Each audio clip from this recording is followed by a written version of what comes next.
Yeah. So what I was talking about is about the causes to be born in the realms of the Buddha Amitabha, the Pure Land. So there are many causes to be born in the Buddha Amitabha's Pure Land. Of course, there is. There are. So I'm going to, there are a few causes which I'm going to talk about, talk here.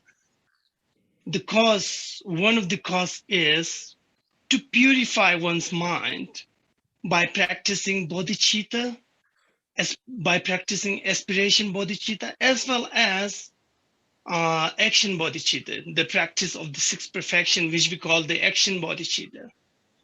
And there is another bodhicitta practice, which we call the ultimate bodhicitta, which is the wisdom of the truth. The wisdom that we by our meditation, which we cultivate those kind of wisdom, that is called, the real wisdom. I'm not talking only about the imagination, but I'm talking here about the experiential wisdom which comes directly through your meditation. That is called, that kind of wisdom is called ultimate bodhicitta.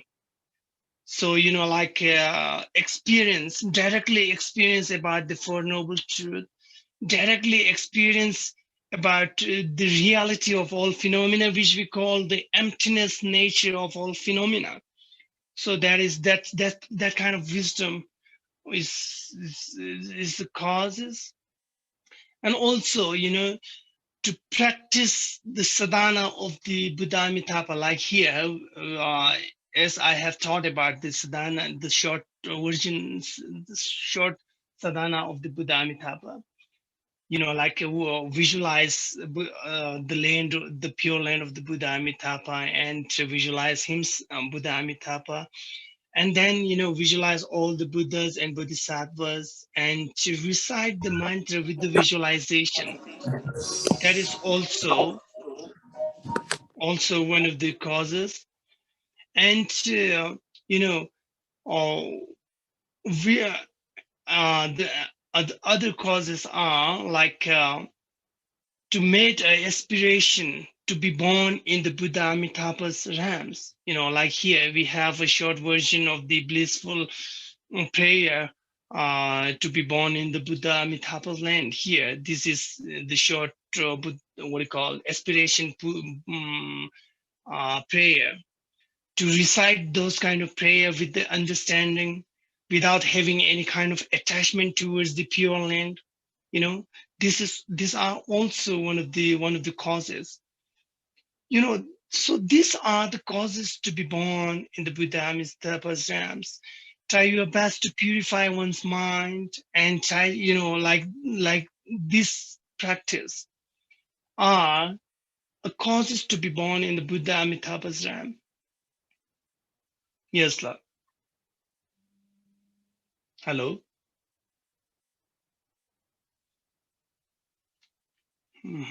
Hello. Yeah, Mr. Hung lost again, right?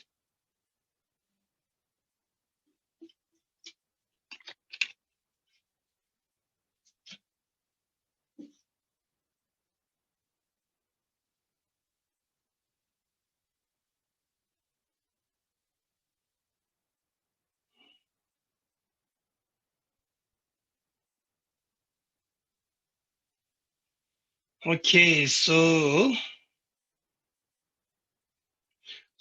I'm going to recite this blissful prayer, inspiration prayer, and if you guys can recite, that is also very good. In the middle of this teaching, so I think Mr. Hong will join again soon, so we can recite it together. Oh, Emma, Mozra Zange, Nawaye, Daye, Nahaye, Sunjoe, Tonje, Jimbo, Yandu, Sembaye, Duje, Dona, Maya, Zange, Janzen, Bame, Burgi. De ye zaram badu me ba yin de wa jin ye jawe jin kam de la jin de na se bo ge ma ba ge wa jin ge par ma ju ba de ro ge ne anan de ja don jo de ge da ge mo wa yan da ba Jojo Sangye Johnson Damje Game Dubra Jingi Aya Daya Banzandia Awan Buddha Naya Soyo Ema Ozra Sangye Nawai Daya Daya Sujo Duje Jimbo Yandu Zembai Dujen Donam Daya Sangye Jansen Bame Gorgi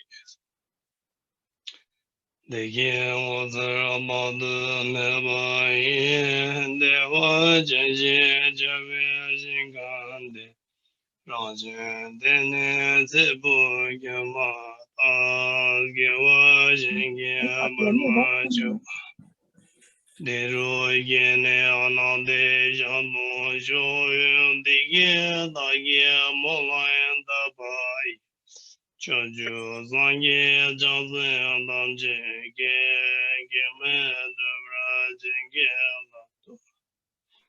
taya dayan benzen te hava modanay soy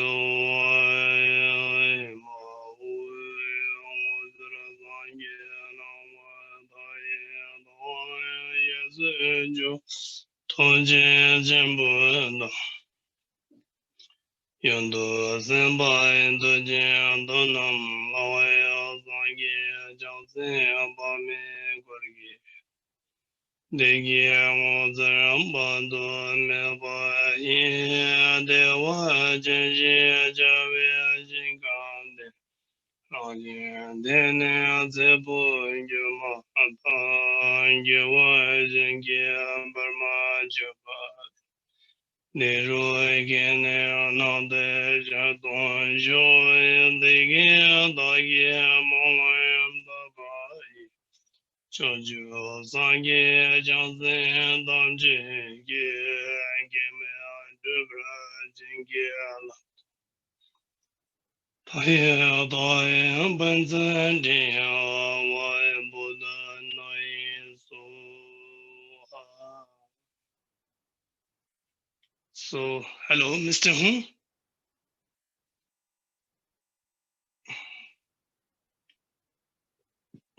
He hasn't come yet, right? No. Hello to Shimla. Mr. Hưng is already on. He's already in the Zoom, but I think his internet was lost. Khenpo, good evening, Khenpo. I'm here. I'm Yeah. back now.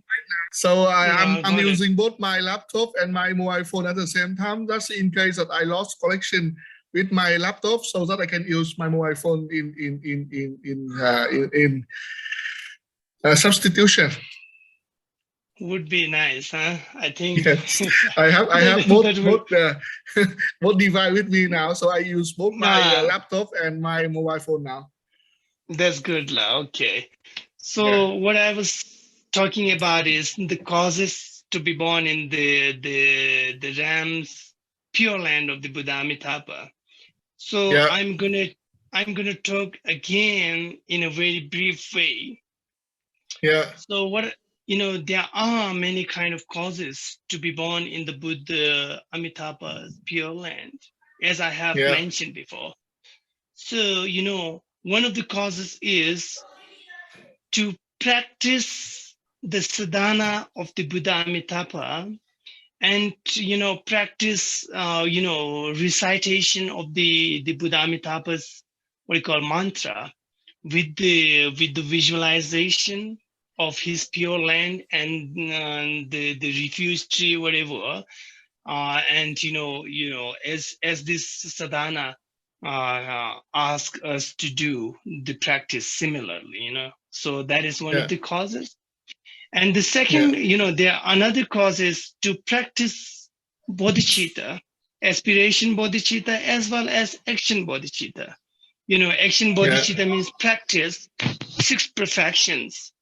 And also the ultimate bodhicitta, by ultimate bodhicitta is, practice meditation so that we can able to understand the reality of all phenomena, which is emptiness nature.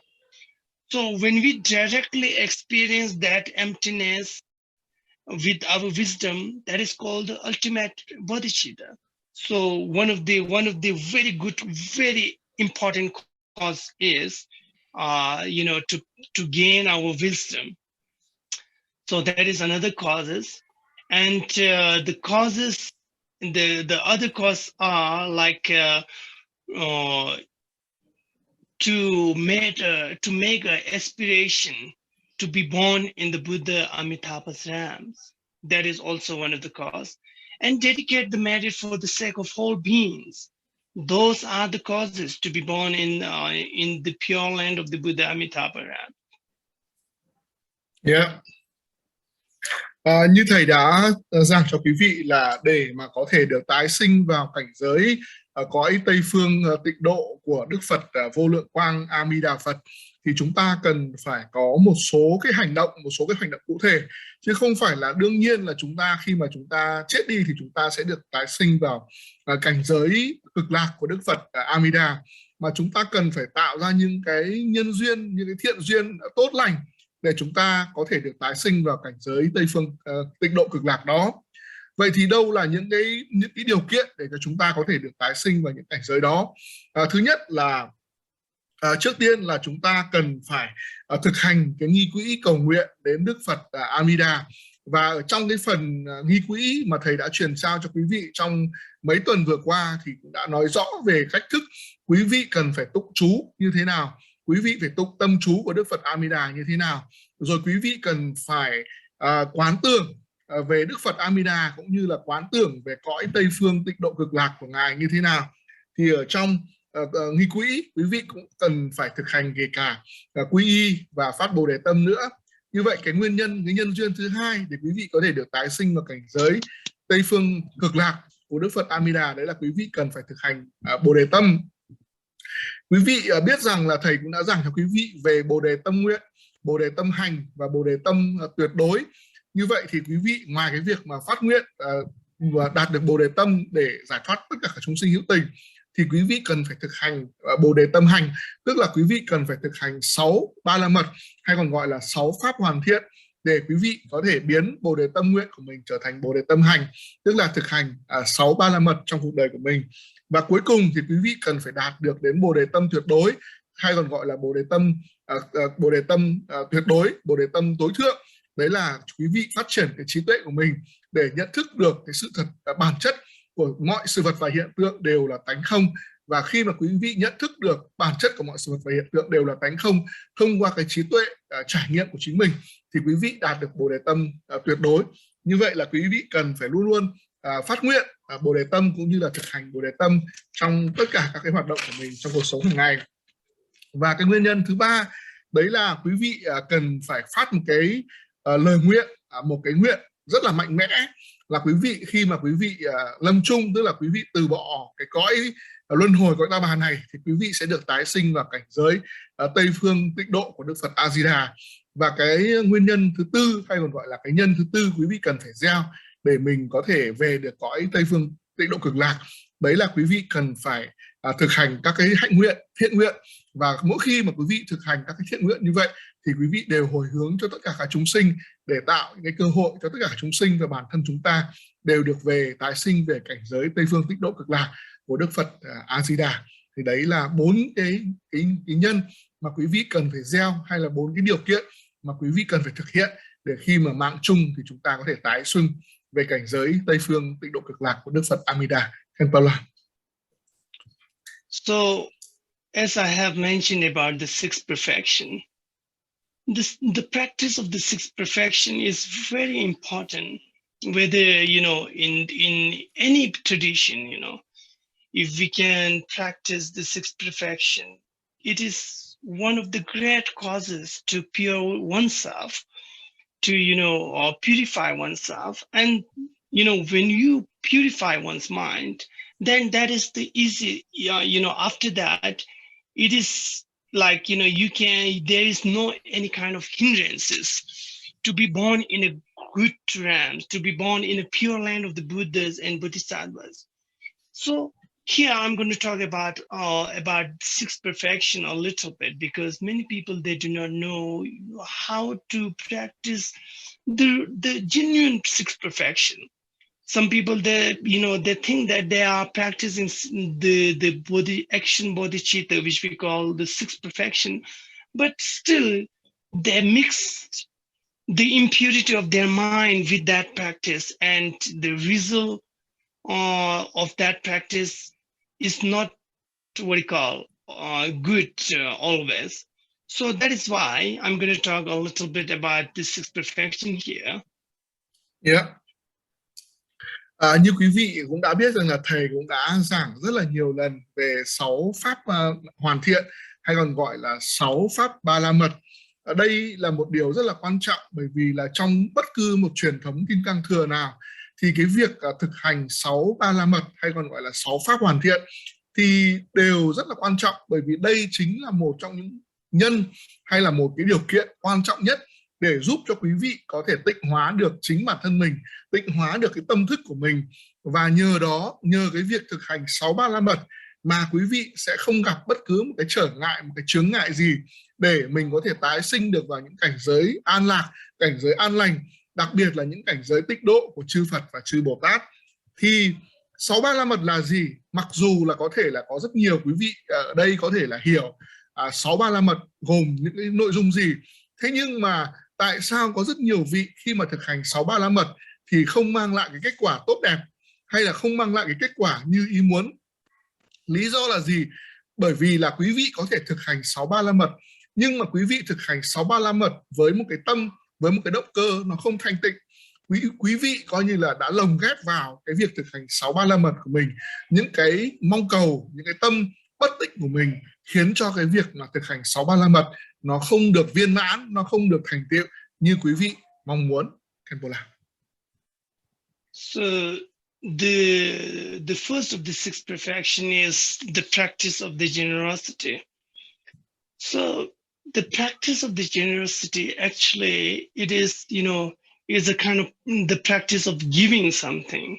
Like, if you give a kind of support towards anyone, or if you offer to Buddha Dharma, or if you give something to helpless, a kind of support by, by food, by clothes, or by meditate, so what you call medicine, or any kind of means, by giving.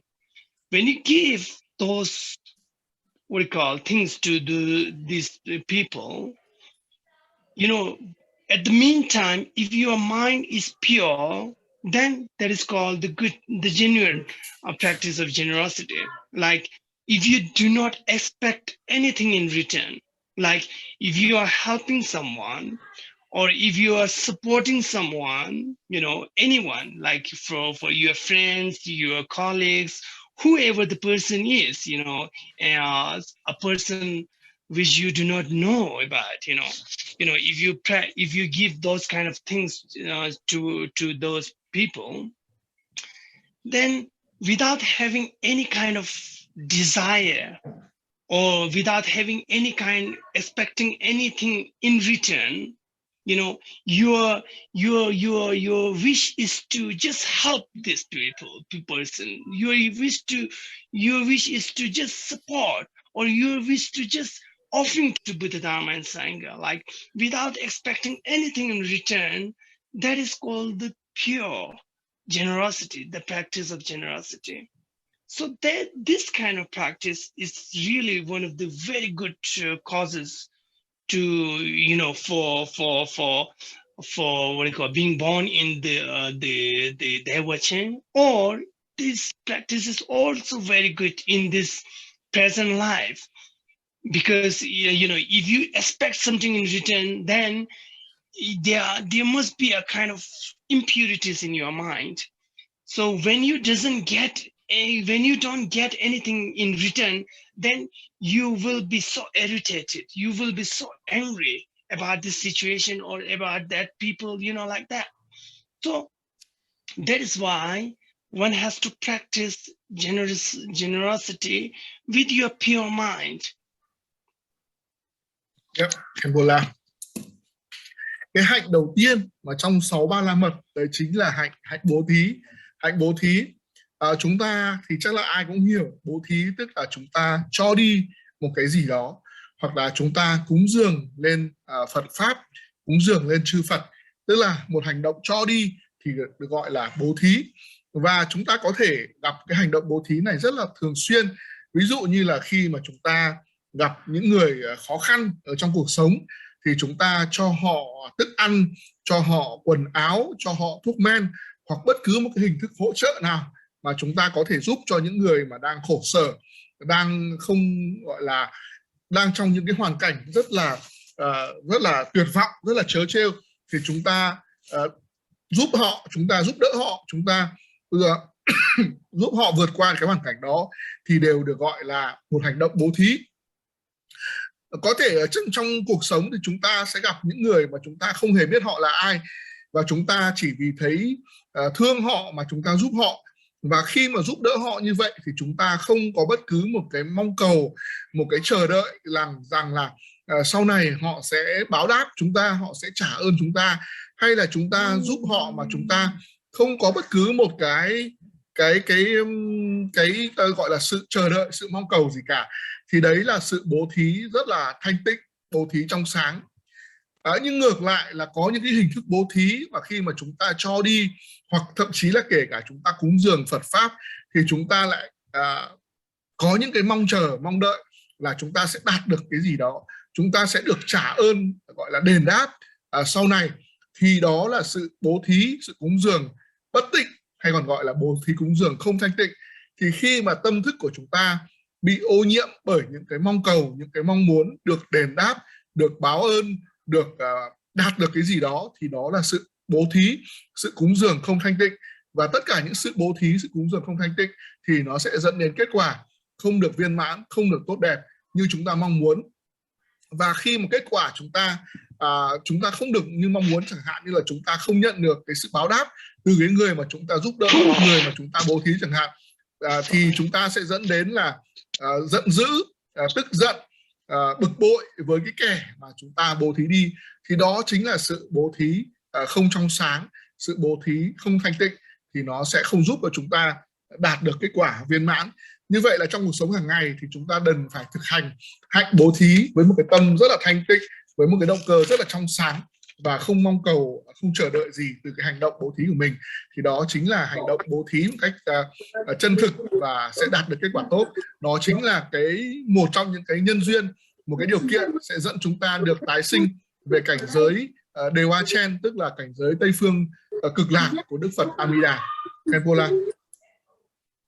Similarly, when you practice the morality, when you practice pure morality, like like a five perception, abstaining from killing, stealing, sexual misconduct, and abstaining from taking any kind of alcohol or intoxication, or abstaining from lying, giving a speech of lie, to deceive others.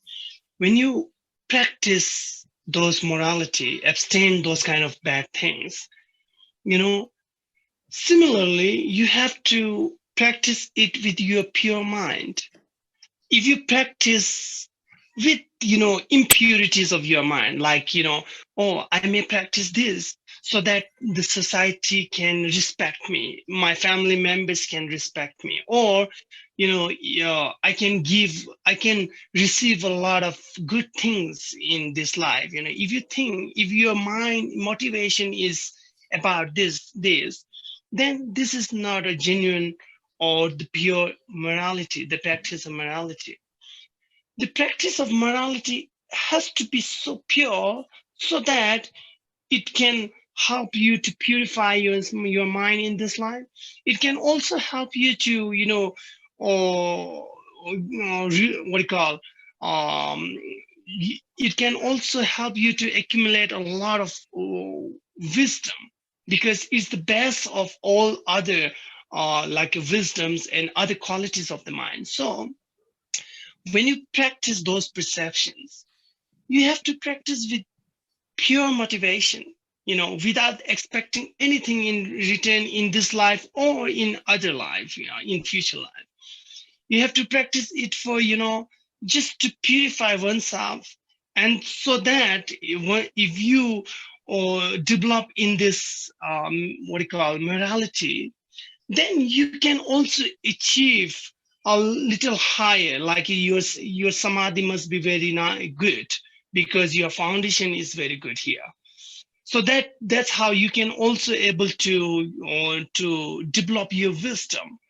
So without having any kind of impurities, you have to practice it, with your pure motivation, just to purify one's mind, so that's how you have to practice in the morality. Yeah.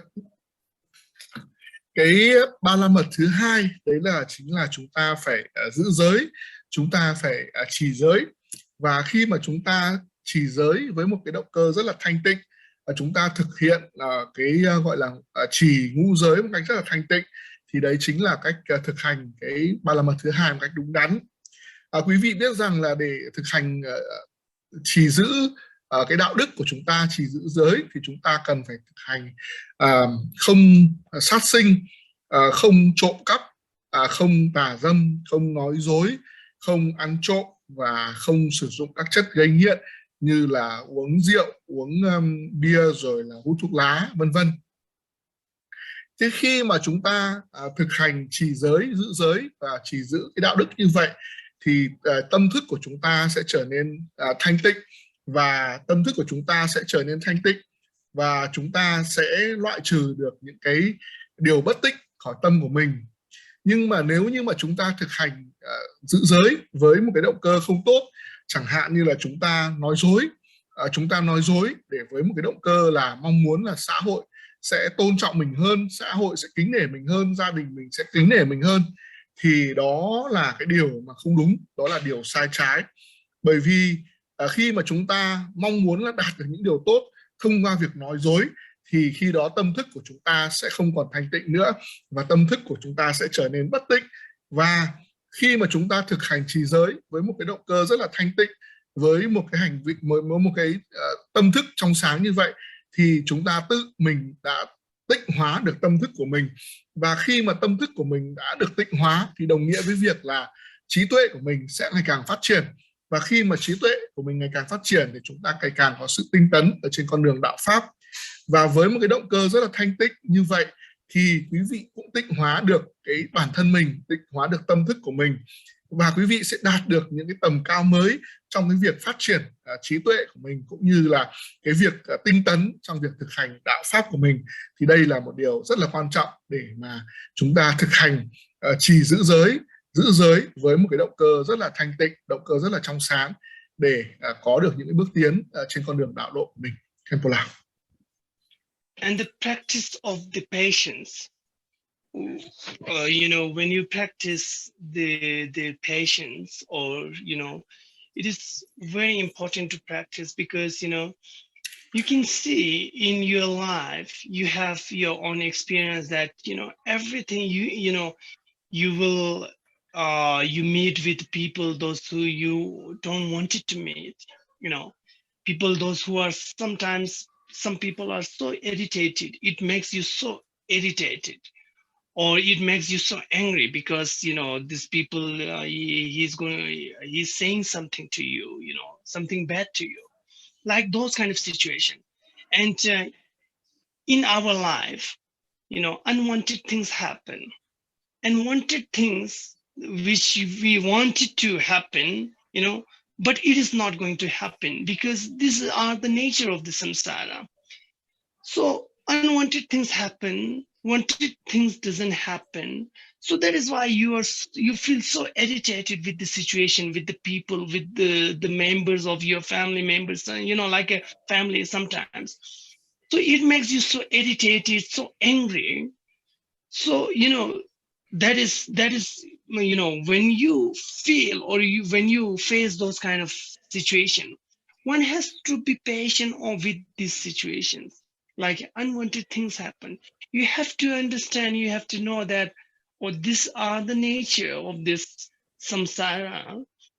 So it is going to be happen somewhere or some in some times. So you should know about the reality and try to be patient about that situation without having any kind of anger in your mind. So that's how you have to, you have to practice it. That is all, that is called the perfection, the practice of the patience. Yeah, Khenpo. Cái ba la mật thứ ba, cái pháp hoàn thiện thứ ba mà chúng ta cần phải thực hành, đấy chính là cái pháp, cái gọi là hạnh nhẫn nhục, hạnh kiên nhẫn, hạnh nhẫn nhục.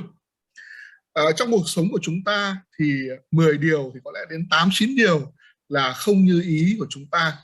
Những cái điều mà bất như ý mình thì nó rất là nhiều. Ví dụ chẳng hạn như là chúng ta cần phải gặp những cái người mà chúng ta không hề ưa thích. Chúng ta phải đối diện với những người mà người ta có thể là những người khiến cho chúng ta rất là bực bội, khiến cho chúng ta rất là khó chịu khi mà chúng ta phải gặp họ. Chẳng hạn như chúng ta phải gặp những người mà chúng ta biết thừa rằng là những người này là toàn nói xấu chúng ta đằng sau lưng, những người này là toàn nói những điều không hay về chúng ta, thì chúng ta vẫn phải gặp họ hàng ngày, chúng ta vẫn phải đối mặt với họ. Thì đấy là những điều mà chúng ta không hề thích thú gì cả. Và khi gặp họ thì chúng ta cảm thấy rất là khó chịu ở trong lòng, chúng ta rất là bực bội và chúng ta rất là có phần tức tối. Thế nhưng mà với một tư cách là một người thực hành giáo pháp của Đức Phật thì chúng ta lại cần phải thực hành cái hạnh nhẫn nhục, hạnh kiên nhẫn. Chúng ta cần phải chấp nhận một cái sự thật rằng là trong cuộc sống này thì 10 điều thì có đến 8-9 điều là không như ý của chúng ta. Cho nên là chúng ta phải thực hành nhẫn nhục, chúng ta phải chấp nhận cái điều kiện, cái hoàn cảnh, cái sự thật của cuộc sống ở trong cõi ta bà, cõi luân hồi này. Nó là như thế đấy, nó không như ý chúng ta và nó khiến chúng ta bực bội, khiến chúng ta tức giận, khiến chúng ta khó chịu, nhưng mà chúng ta vẫn phải chấp nhận cái thực tại nó là như vậy. Do vậy là khi mà chúng ta cố gắng để thực hành cái hạnh nhẫn nhục, chúng ta kiên nhẫn để chúng ta vượt qua được những cái khó khăn, những cái thách thức như vậy trong cuộc sống, thì đấy chính là chúng ta đang thực hành một cái pháp để hoàn thiện chính bản thân của chúng ta, mà cái pháp đấy có tên là pháp kiên nhẫn, hay còn gọi là pháp nhẫn nhục. Thì đấy là điều rất là quan trọng là chúng ta cần phải thực hành trong cuộc sống hàng ngày của chúng ta. Khenpo La. And then the practice of the diligence, actually the diligence means, to dedicate, in your work. Like if you are working so hard, these are the diligence actually. But here, when we talk about the practice of the diligence in the sixth perfection, it means anything, whatever you do to purify one's mind with the best of the morality. If you are doing something, if you are practicing something for purification of your mind, this art, anything, by your speech, by your body, speech, and mind, these are called the perfection of the diligence. And then the fifth one is something chimpa. It means, the practice of the samadhi or calm abiding. So when you practice, like meditation to gain any kind of samadhi, like if you're practicing like anapana meditation, if you are practicing anapana, so that's how you developed your samadhi, you develop your one-pointed meditation, focus on one point only. So if you can do this kind of meditation to for the purification of your mind, that is called the perfection, the something part of the chimpa. And then lastly, the perfection of wisdom is when you practice the samadhi with the best of the morality, and you try your best to purify with your wisdom of the impermanence and emptiness nature of the phenomena. When you directly experience those truths within your framework of your body, that's how you can able to purify one's mind, able to cut the root of the ignorance, which is the cause to be born in this samsara, in this impurity world. So that is how you should practice, the sixth perfection. Yeah. Cái hạnh thứ tư ở đây chúng ta cũng được biết đến, đấy là chính là cái hạnh tinh tấn. Thế nào là tinh tấn? Tinh tấn tức là một sự cố gắng, một sự nỗ lực trong bất cứ một cái việc gì. Khi mà chúng ta nói đến sự tinh tấn, nỗ lực, cố gắng, thì tức là chúng ta cố gắng làm sao mà làm việc một cách rất là chăm chỉ, làm việc một cách tích cực để mà đạt được kết quả tốt nhất. Nhưng mà trong cái khung bối cảnh của giáo pháp của Đức Phật, hay là trong bối cảnh của 6 pháp ba la mật, 6 pháp hoàn thiện, thì tinh tấn ở đây có nghĩa là gì? Là mọi cái suy nghĩ, mọi cái lời nói, mọi cái hành động của chúng ta đều nhằm để tịnh hóa tâm thức của mình. Và mọi cái suy nghĩ, lời nói và hành động của chúng ta đều là tuân theo giáo pháp. Thì đó chính là sự tinh tấn của chúng ta. Khi mà chúng ta thực hành kiểm soát cái tâm thức của mình, từ cái suy nghĩ, cái lời nói cho đến cái hành động của chúng ta, tất cả đều nhằm để tịnh hóa tâm thức của mình, đều đúng theo giáo pháp, thì đấy chính là hạnh thực hành hạnh tinh tấn. Và tiếp theo là cái hạnh thứ 5, đấy là cái hạnh thực hành thiền định để đạt được định. Và thầy cũng đã giảng quý vị những cách thức thực hành thiền, ví dụ như là thiền quán, thiền trì, thiền tập trung vào một cái điểm nhất định để đạt được cái định, tức là đạt được sự tập trung của tâm thức của mình. Thì đó chính là cách thức để chúng ta tịnh hóa được tâm thức của mình và đạt được sự tập trung cao độ. Và cái hạnh cuối cùng đấy là hạnh phát triển trí tuệ. Khi mà chúng ta thực hành giữ giới, trì giữ giới hàng ngày với một cái động cơ rất là thanh tịnh, động cơ rất là trong sáng, chúng ta luôn luôn nỗ lực và cố gắng để làm mọi cái điều đúng theo giáo pháp của Đức Phật. Chúng ta cố gắng thực hành thiền định để tịnh hóa được tâm thức của mình, thì nhờ đó là chúng ta phát triển được trí tuệ của chính bản thân của chúng ta. Thông qua cái việc thực hành thiền định thì chúng ta cũng phát triển được chính trí tuệ của bản thân mình, nhờ cái việc có những trải nghiệm và chúng ta nhận thức ra được bản chất của các sự vật và hiện tượng là vô thường, bản chất của các sự vật hiện tượng là tánh không. Thì khi đó thì trí tuệ của chúng ta đã phát triển lên một tầm cao mới. Và như vậy là nhờ có cái việc thực hành 6 cái pháp hoàn thiện, 6 cái pháp ba la mật như vậy, thì chúng ta đang gieo những cái nhân tốt, những cái điều kiện tốt để chúng ta có thể tái sinh về cảnh giới Tây phương tịnh độ cực lạc của Đức Phật AMi Đà. Khenpo La. So these are a brief explanation about the sixth perfection. So now I'm going to go through this sadhana, the text.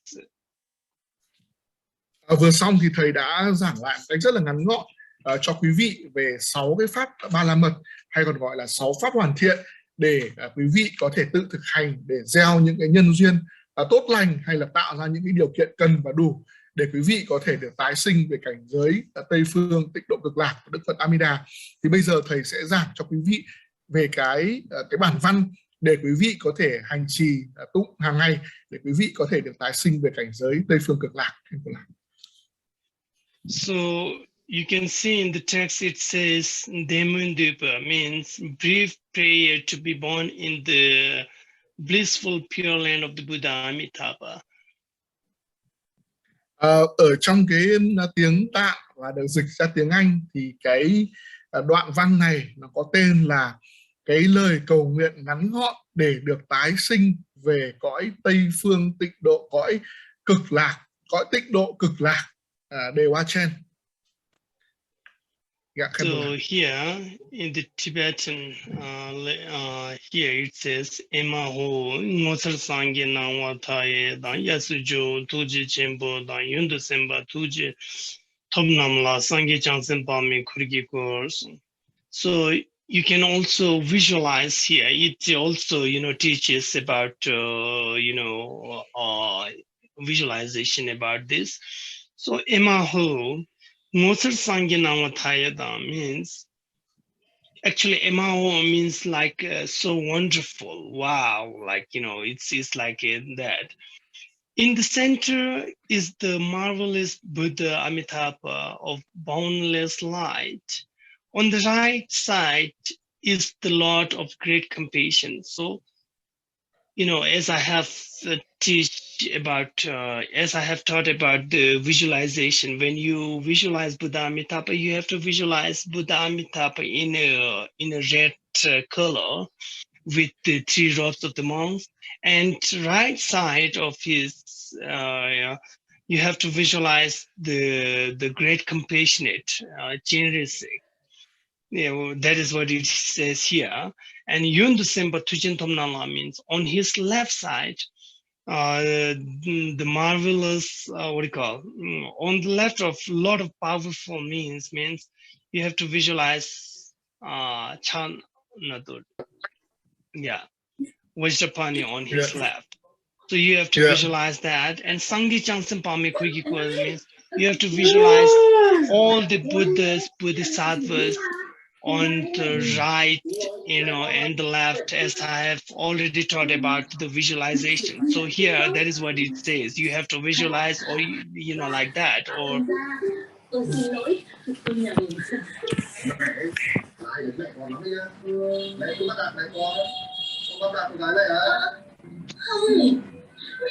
mẹ xin lỗi rồi mà.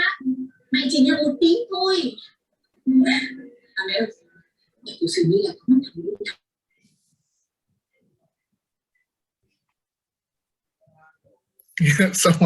Someone forget to not log in. Yeah, Khenpo. Yes. Yes, please continue, La. Yeah, I have already. You did. Yeah, okay. Let me translate, La. Yeah, Khenpo. Yeah. Ở đây thì chúng ta cũng phải quán tưởng. Ở phần này thì chúng ta cũng phải quán tưởng. Chúng ta phải quán tưởng là Đức Phật AMi Đà là trong thân của một vị Phật.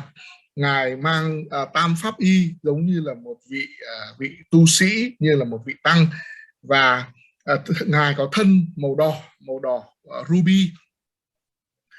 Chúng ta cần phải quán tưởng là ở bên tay phải của Đức Phật AMi Đà là Đức Đại Từ Đại Bi Quán Thế Âm Bồ Tát, và bên tay trái của Ngài là Đức Đại Dũng Đại Lực Đại Thế Chí Bồ Tát, hay còn gọi là Ngài Kim Cang Thủ. Và xung quanh Ngài là vô lượng chư Phật và chư Bồ Tát, hay còn gọi là tập hội chư Phật chư Bồ Tát, hay gọi là chư vị thánh chúng ở xung quanh Đức AMi Đà và Đức Quan Âm và Đức Bồ Tát rất là đông. Thì chúng ta cần phải quán tưởng như vậy. Cái lời văn của cái lời cầu nguyện như thế này. Đầu tiên là chữ emaho, chắc là quý vị cũng quen thuộc là emaho dịch ra có nghĩa là tuyệt vời thay, kỳ diệu thay, hay thay, thì chúng ta hay dịch là diệu kỳ thay, kỳ diệu thay, emaho. Ở trung tâm là Đức Phật vô lượng quang AMi Đà. Ngài là vô lượng quang, Ngài là vô lượng quang. Chúng ta đừng quên là danh hiệu của Ngài là Đức Phật vô lượng quang. Ở trung tâm là Đức vô lượng quang AMi Đà Phật. Ở bên tay phải của Ngài là Đức Đại Từ Đại Bi Quan Âm Bồ Tát. Và ở bên tay trái Ngài là Đức Đại Dũng Đại Lực Đại Thế Chí Bồ Tát. Và xung quanh Ngài là vô lượng chư Phật và chư Bồ Tát. Thì đấy là cái đoạn đầu tiên, hai cái câu đầu tiên trong cái lời chúng ta cầu nguyện về được tái sinh về cảnh giới Tây Phương Cực Lạc. And then here it says, "Degi ngutse patu mebai dewa chenji chevi shinkamdir. Dashin din sebukyumada kewa shingi barma chebaru." So, in the pure land of the Buddha Amitabha, there are immeasurable peace and happiness, because there are no, everything is there, to support, to purification of your mind. There are a lot of facilities to, purify yourself. There are most of the things you can find, desirable things, what means, which is a dharma that you can attain wisdom, or you can develop your wisdom. So there are less, and there are many facilities and less impurities and less things which makes you unhappy. There's less kind of causes over there. So that is why there are many happiness, immeasurable kind of happiness and peace in that land. Dewa Chenji come there. In the pure land of the Buddha Amitabha, there are immeasurable peace, happiness, and everything is so good. According to your practice, according to your own mind. And after here, when I and all beings pass from this samsara, this state of the samsaric state, after you pass away from that, instantly, after when you pass away, instantly, without having any kind of hindrances, without taking any samsaric rebirth,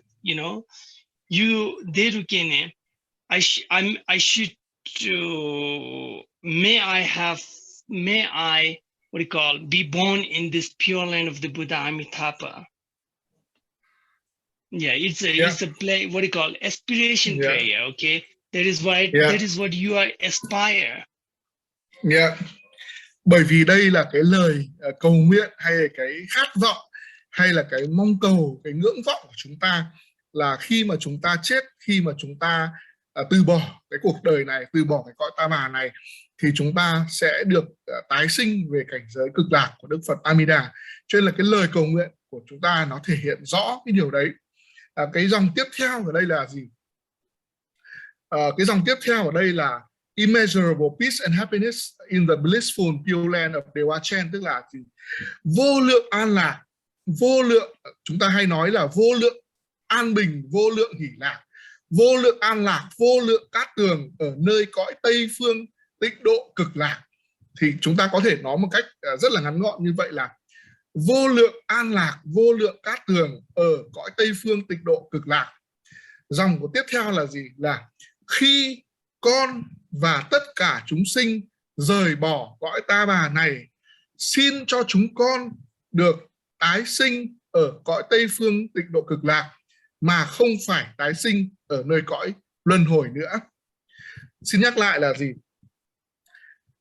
Khi con và tất cả chúng sinh rời bỏ cõi luân hồi này, xin cho chúng con được tái sinh ngay lập tức về cõi Tây phương tịnh độ cực lạc, mà không phải tái sinh về cõi luân hồi này. Khenpo La. So when I born in this pure land of the Buddha Amitabha, may I have the blessing of meeting Amitabha Buddha. May I see the form of the Buddha Amitabha. May I hear his teaching. May I like this. May I have the blessing to meet and see his form and his face. Thus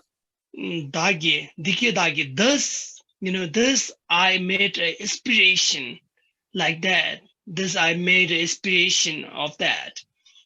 Chochu Sangye Changsen Tamjeke, by the power of the blessing of the Buddhas and Bodhisattvas of the 10 directions, may I attain this aspiration without hindrances, without any kind of obstacles. May I attain this aspiration. So these are the aspiration which I met, which you met, which we met, So, we have to recite it, as well as we have to, visualize, and we have to have a strong devotion to Buddha Amitabha. So, that makes our mind so pure, as well as it can also invoke the wisdom mind of the Buddha Amitabha, the compassionate mind of the Buddha Amitabha. Khenpo La.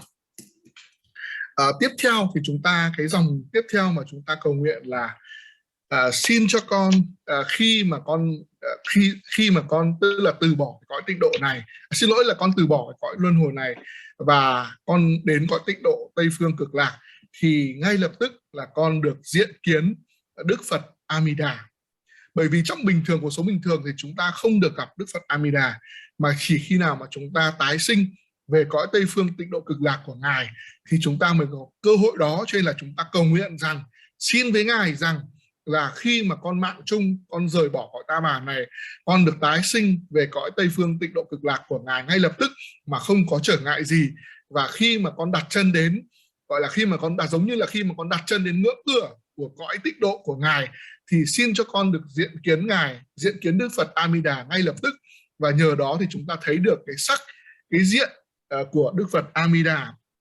Và cái dòng tiếp theo là nương nhờ năng lực và sự từ bi, nương nhờ năng lượng và sự gia hộ của chư Phật và chư Bồ Tát mười phương, xin cho con đạt được những cái những cái ước nguyện này mà không có bất cứ một cái chướng ngại nào.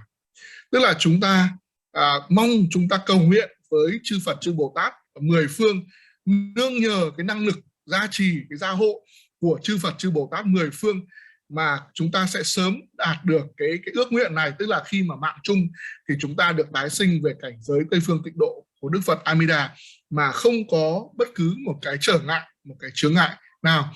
Và để mà chúng ta có thể đến được cõi Tây phương tịnh độ của Đức Phật AMi Đà thì chúng ta thường xuyên phải quán tưởng, phải phát cái lời cầu nguyện này đến với Đức Phật AMi Đà.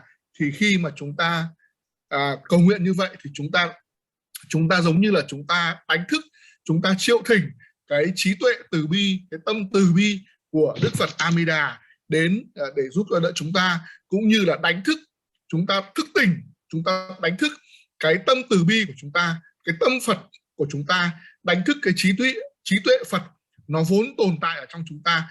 Thì khi chúng ta cầu nguyện như vậy, chúng ta phát cái lời cầu nguyện như vậy thì chúng ta đánh thức cái tâm từ bi, cái tâm yêu thương, cái trí tuệ của Phật, cái lòng từ bi yêu thương của Phật ở ngay trong chính chúng ta.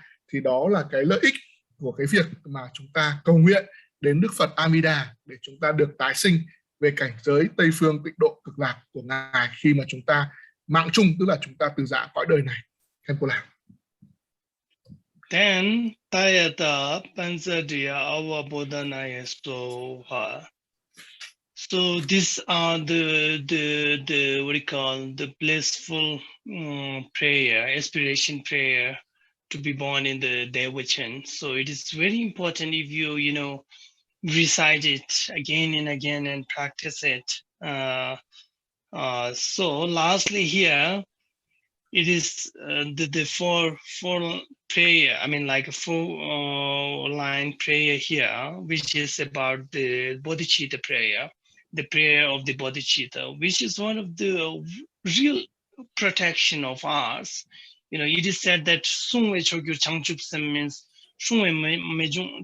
means the greatest protection of oneself is the bodhicitta mind. So it is also very important to practice the bodhicitta as well as other prayers. So here it says Changchupsem Chorimbochama Kepanam Kiguchi Kewanyamba Mebayang Gone Gondo Pever Show. Bodhicitta, the excellent and precious mind, where it is unborn, may it arise on those beings. Where it is born, may it not decline in this people or in this person, but ever increase higher and higher. So that is what it is, the prayer of the bodhicitta, as I have explained about the bodhicitta mind. Yeah. Và cuối cùng thì chúng ta sẽ tụng cái câu chú là Tadhyatha Pansadriyawa Bodhanaze Soha. Cái câu chú này là câu chú để giúp cho chúng ta sớm được tái sinh vào cõi Tây phương tịnh độ của Đức Phật AMi Đà. Và cuối cùng kết thúc cái lời cầu nguyện của chúng ta thì chúng ta lại phát cái lời cầu nguyện về Bồ Đề Tâm. Thầy cũng đã giảng cho quý vị rất nhiều lần về tầm quan trọng của Bồ Đề Tâm. Bồ Đề Tâm nó là nền tảng, nó là căn bản, nó là nền móng của tất cả mọi pháp hành tất cả mọi pháp hành, 84.000 pháp môn của giáo pháp của Đức Phật thì đều phải dựa trên nền tảng của Bồ Đề Tâm. Và chúng ta biết rằng là chúng ta có Bồ Đề Tâm hành, Bồ Đề Tâm nguyện, Bồ Đề Tâm tương đối và Bồ Đề Tâm tuyệt đối. Và trong cái lời cầu nguyện này thì chúng ta lại tiếp tục lặp lại 4 cái dòng nói về Bồ Đề Tâm, là Bồ Đề Tâm Vương, tâm tối thượng và tôn quý. Nơi tâm ấy chưa sinh, xin cho tâm ấy nảy sinh. Nơi tâm ấy đã sinh, xin cho tâm ấy đừng bao giờ thoái chuyển, mà mãi mãi không ngừng vươn lên cao hơn.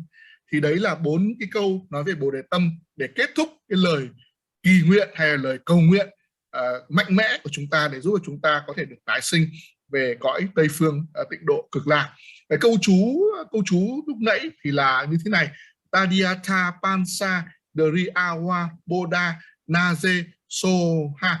Thì bạn Trang có thể đánh lại cái câu chú này vào trong nhóm chat của các đạo hữu để các quý vị đạo hữu cũng có thể biết được. Và câu chú này cũng nằm ở trong cái nghi quỹ bản tiếng Anh mà bạn Thủy cũng đã gửi vào nhóm lớp của quý vị có thể xem lại. Quý vị có thể in cái bản nghi quỹ bằng tiếng Anh gốc của thầy cũng như là bản tiếng Việt mà bạn Trang đã dịch ra. Bạn Trang thì chưa dịch cái lời kỳ nguyện cuối cùng này, thì bạn Trang có thể bổ sung hai cái trang cầu nguyện này để cho quý vị đạo hữu có thể cùng cầu nguyện theo và theo dõi được. Khenpo. Okay, so cho em sẽ dịch bổ sung ạ. Dạ. Thus we completed this sadhana of the Buddha Amitabha. So I don't know what's the next topic. I really didn't decided yet. So I will let you know, guys, after that, because I was a little busy in these days because there are many things that I have to do for the peoples. Like I have to visit in the village and I have to do some prayer pujas mainly. So nowadays there many people they wanted to do. Actually, in whole year they have a kind of session or a kind of time to do those prayer or those pujas. So nowadays many people they are engaging on those things. So I will say what would be the next topic. Okay, so như vậy là đến buổi giảng ngày hôm nay thì thầy đã truyền trao một cách trọn vẹn toàn bộ cái nghi quỹ cầu nguyện thiền định đến Đức Phật AMi Đà để chúng ta có thể tái sinh về cảnh giới Tây Phương Tịnh Độ Cực Lạc của Đức Phật AMi Đà cho quý vị. Thầy cũng biết rằng là quý vị thì có rất là nhiều các cái mong cầu về giáo pháp của Đức Phật. Thì sau cái khi mà truyền trao giáo pháp cầu nguyện Đức Phật AMi Đà này rồi thì thầy cũng chưa quyết định là thầy sẽ giảng tiếp theo cái nội dung gì, bởi vì là thời điểm này thì thầy cũng khá là bận rộn. Thầy sẽ phải đi vào trong làng nhiều hơn và thầy sẽ phải thực hiện nhiều cái lễ cầu nguyện với bà con nhân dân ở trong làng nhiều hơn, bởi vì là trong truyền thống thì cái thời điểm này ở trong năm là cái thời điểm mà những người dân, những người thực hành Kim Cương Thừa thì họ sẽ phải thực hiện rất là nhiều các cái nghi quỹ cũng như là các cái pháp cúng dường khác nhau. Thế thì thầy cũng sẽ cân nhắc thêm để thầy quyết định là các cái chủ đề mà thầy sẽ giảng tiếp theo cho quý vị trong các cái buổi học tới đây, bởi vì thời điểm này thì thầy cũng khá là bận rộn. Khenpo. So you have to, we have to use this time, it is really very horrific nowadays. People are suffer from this disease or that kind of disease, or in like a COVID. So one have to take care of oneself, and it is very important to use your time to practice, to purify one's mind, to develop one's wisdom. It is so important, and this time is really very, if you don't waste this time, you now, most of the people, you are in your home, so you should practice, to purify one's mind. So, it also makes you so happy. It makes your mind peace. It makes it makes you healthy also, because if your mind is healthy, then your body will be healthy too.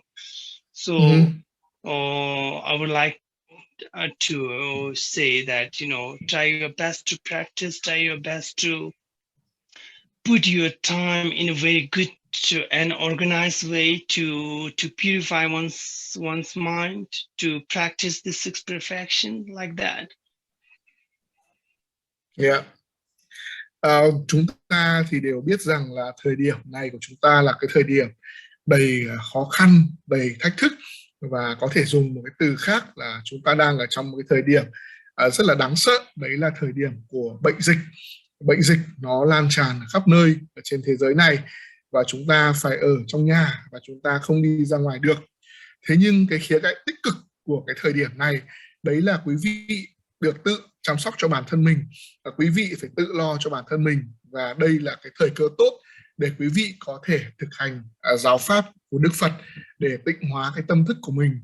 Nhờ có việc tận dụng cái khoảng thời gian ở nhà vì cách ly, vì bệnh dịch, mà quý vị có điều kiện để thực hành giáo pháp nhiều hơn, thì nhờ thực hành giáo pháp nhiều hơn mà tâm thức của quý vị trở nên thanh tịnh hơn, trở nên mạnh mẽ hơn, trở nên lành mạnh hơn, khỏe mạnh hơn. Và nhờ có được một cái tâm thức, hay nói cách khác là nhờ có được một tinh thần khỏe mạnh, thì quý vị cũng sẽ có được một cơ thể khỏe mạnh. Như vậy là nhờ thực hành giáo pháp, quý vị có tâm khỏe và có thân khỏe. Như vậy thì quý vị đừng lãng phí một khoảng thời gian khi mà chúng ta đang phải ở nhà vì cách ly, vì dịch bệnh, thì hãy tận dụng mọi thời gian có thể, sử dụng thời gian của chúng ta một cách khoa học, một cách hiệu quả nhất để thực hành Phật Pháp để khiến cho chúng ta có được tâm khỏe và thân khỏe. Thì đấy là cách tốt nhất mà như trên là thầy đã giảng. Bồ đề tâm chính là cái vũ khí, hay là cái tấm khiên, tấm áo giáp bảo vệ tốt nhất cho chúng ta. Nhờ có bồ đề tâm mà chúng ta được bảo vệ, và không có cái gì bảo vệ tốt cho chúng ta bằng chính bồ đề tâm.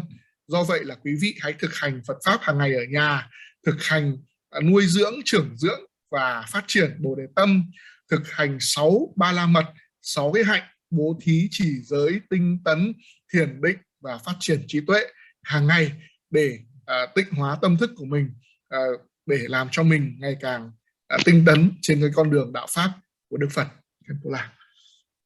So that is why the great Buddha Shakyamuni, he said that, you know, when you have this preciousness human life, as we all have this preciousness human life, we cannot afford to waste this time, this preciousness human life, because, you know, it is so difficult to obtain this preciousness human life, and very easy to what you call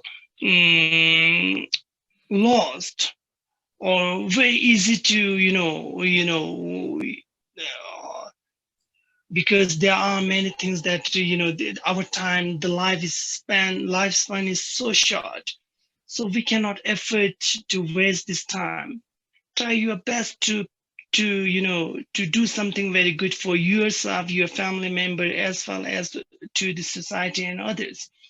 So that is why it is very important. The life that we have in the present moment, it is so important. We should make it very precious by practice, by purifying one's mind.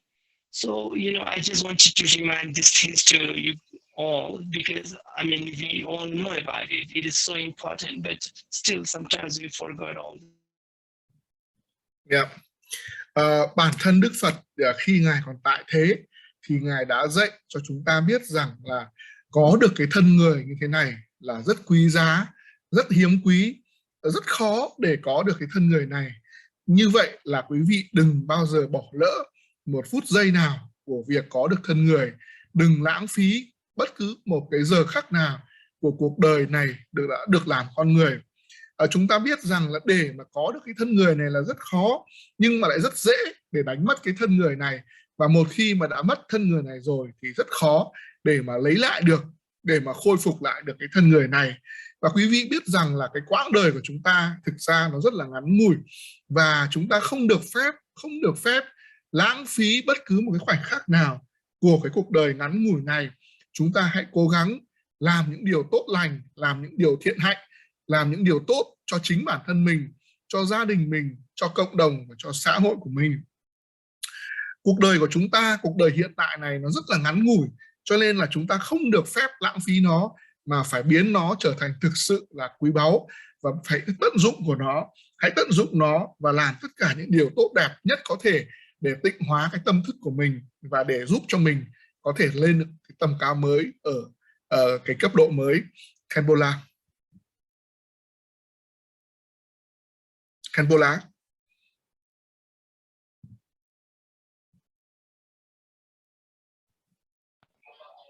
Thầy bị out rồi Khenpo anh La. Hưng ạ. Thầy bị out. Thầy bị ạ. out à?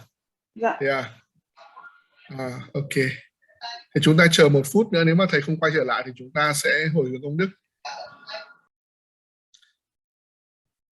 Cái phần sau thì là phiên dịch như thế, quý vị nghe có rõ không ạ? Anh Hưng đọc lại câu chú cho em ghi. Dạ, câu đấy là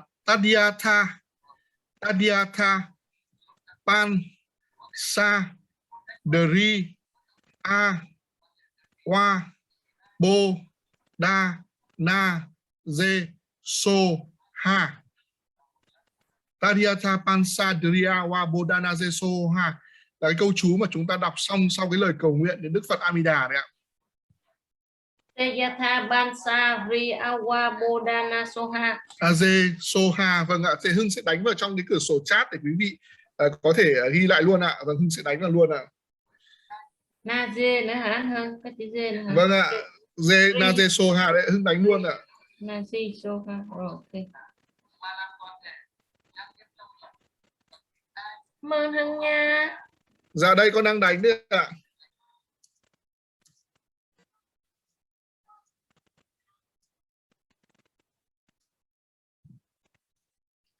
Tariatha Pansa Deriawa Bodana Jeso ha. Xong cuối cùng là chúng ta sẽ kết thúc bằng cái lời cầu nguyện, cái lời Bồ đề cầu nguyện Bồ đề tâm 4 cái dòng đấy ạ.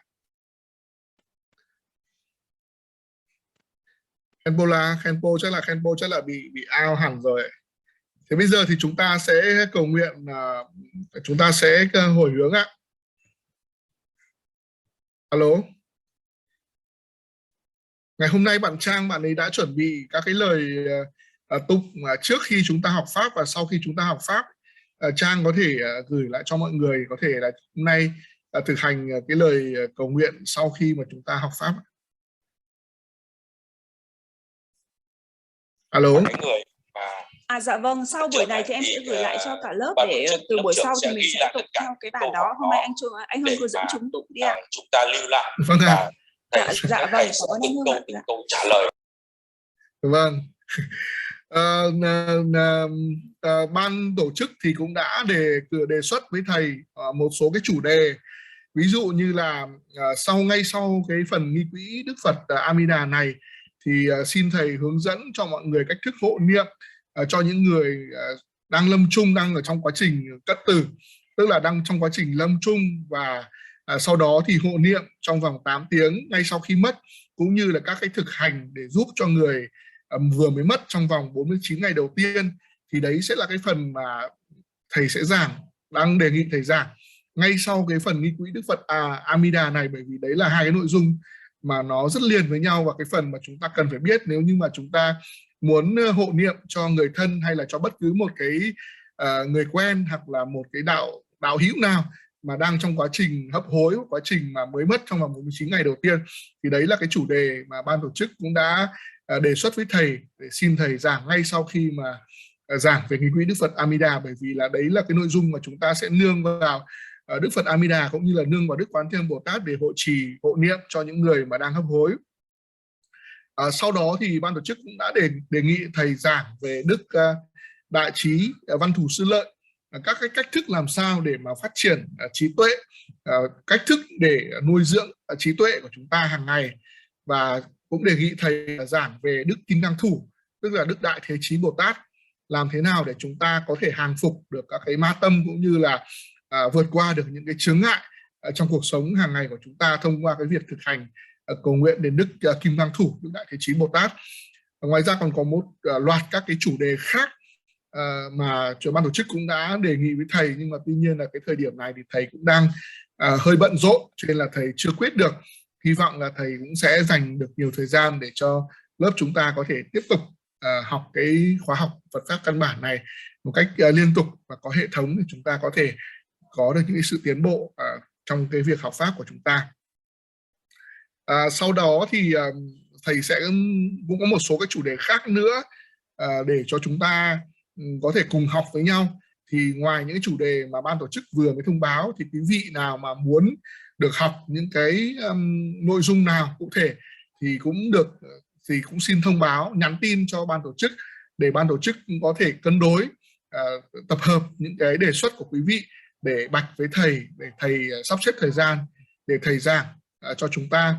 Thì ngoài Khenpo Tsultim thì mà câu lạc bộ An Lạc cũng thỉnh một số vị đạo sư khác, thì các thầy cũng có thể là từ bi hoan hỉ ban những cái giáo pháp khác nhau cho chúng ta, để cho các quý vị đạo hữu có thể là tùy cái căn cơ của mình để có thể thực hành những cái giáo pháp khác nhau tùy theo cái khả năng của mình.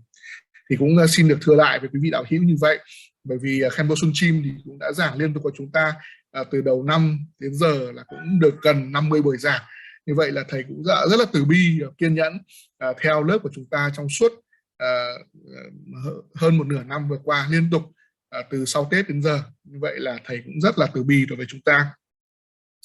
Quý vị đạo hữu nào mà muốn cúng dường cho thầy thì có thể là liên lạc với ban tổ chức và gửi vào tài khoản của chị Hiền là thủ quỹ của câu lạc bộ An Lạc để có thể cúng dường cho thầy để tạ ơn, tạ pháp, tạ ơn cái công đức mà thầy đã truyền trao giáo pháp cho chúng ta trong thời gian vừa qua.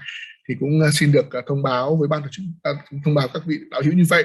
Và ban tổ chức thì cũng đang rất là cố gắng để hoàn thiện tất cả các kênh liên lạc của câu lạc bộ An Lạc, thông qua Zalo, thông qua YouTube, rồi thông qua Facebook, để quý vị có thể có được nhiều các kênh tiếp cận đến giáo pháp, không phải chỉ riêng của thầy Khenpo Tsultim mà của rất nhiều vị đạo sư khác nữa, để quý vị có thể là tùy theo cái điều kiện, theo thời gian, theo công việc của mình mà có thể theo học các cái giáo pháp khác nhau của các bậc đạo sư khác nhau có thể ban cho quý vị. Thì đấy cũng là một vài cái thông tin mà muốn được báo cáo với tất cả quý vị đạo hữu để quý vị đạo hữu có thể biết. Ngoài ra thì bản thân là quý vị đạo hữu, nếu mà quý vị đạo hữu cũng biết các cái khóa học, các cái bài giảng hay là các cái pháp tu nhập thất thực hành của các vị đạo sư khác thì cũng có thể chia sẻ lên nhóm lớp để mọi người có thể tùy theo điều kiện mà có thể tham gia được. Thì đấy là việc làm rất là tốt. Chúng ta cũng biết rằng là bố thí pháp là hình thức bố thí mang lại nhiều công đức nhất cho chúng ta, thì quý vị cũng có thể bố thí pháp cho những đạo hữu ở trong lớp này của chúng ta. Thì xin tùy công đức của quý vị đạo hữu. Bây giờ thì chúng ta sẽ hồi hướng, chúng ta sẽ tụng 4 cái dòng nói về Bồ Đề Tâm và hồi hướng công đức. Bồ Đề Tâm Vương, tâm tối thượng, vô cùng chân quý. Nơi tâm ấy chưa sinh, xin cho tâm ấy nảy sinh. Nơi tâm ấy đã sinh, xin cho tâm ấy đừng bao giờ thoái chuyển, mà mãi mãi vươn lên cao hơn nữa. Nguyện đem công đức này hướng về khắp tất cả đệ tử và chúng sinh đều tròn thành Phật đạo.